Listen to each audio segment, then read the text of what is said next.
Okay, y'all. Last thing I want to show you guys is temperaturing a steak. I think it's like one of those things that gets kind of confusing. There's a lot of different ways to temperature as well. One, clearly you can use a thermometer. Okay, if you want like a medium rare steak, you want to cook to about 125, 122, 125 internal, and leave yourself like about 5 degrees of carryover temperature. Resting is very important. So, you know, you could just test it like that. Another thing, if you don't have a thermometer around, is a cake tester. So you have like any normal cake tester. You can insert for 5 seconds, and you can bring it up and touch it to your lip. When it's kind of warm and it's not too hot, you're at a nice medium rare. Okay, make sure it's warm. If it's cold at all, that means your meat is rare. Okay.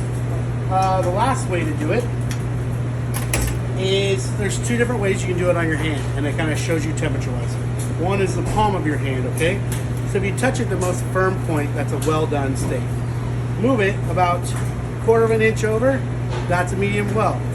Another 1/4 inch medium, and then medium rare is about right here on your palm, and rare is right here. It's most give, okay? So that's one way. Another way is the grip of your hand. Rare, no grip, okay? I'm not squeezing my fist at all. Just a little bit of a squeeze, medium rare, a little bit more medium, kind of tight, but not all the way, medium well, and all the way tight is a well done, okay? So the more firm it goes, the more it's gonna cook. All right, so those are 4 of the best ways to temperature your steak. And it's up to you guys, you know, however you want to do it. Of course, the more practice you get, the better off you are. All you gentlemen, I'm sure you guys are all steak masters at home, so you might not be worried about this tip. Okay, so now after that, after we grill our steak, okay, resting is very important.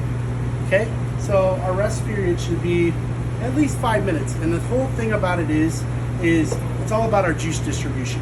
So another thing is I like to, when I grill my steak, I start on one side, I get one mark, and then I flip it over.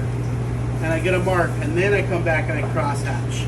The reason for that is that I want the juice of the steak to distribute evenly throughout the whole cooking process.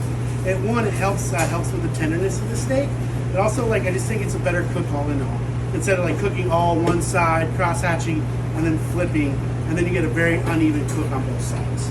All right, so resting, right? We do that to settle down the juices so they don't bleed out of the steak. You can sit in and you have a nice color for your piece of meat. Okay. So when we slice it, you guys got to cool off the round of the leg.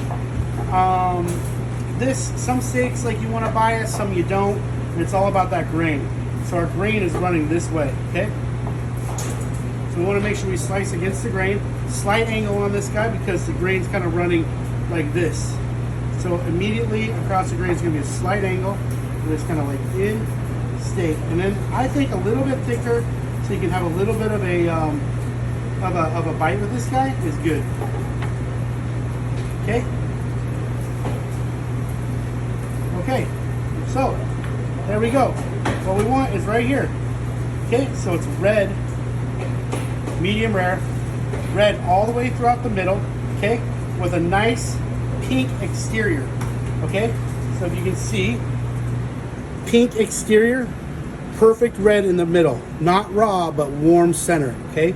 That's a medium rare, okay?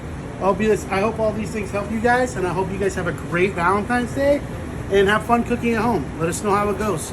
We'll see you in the clubhouse soon.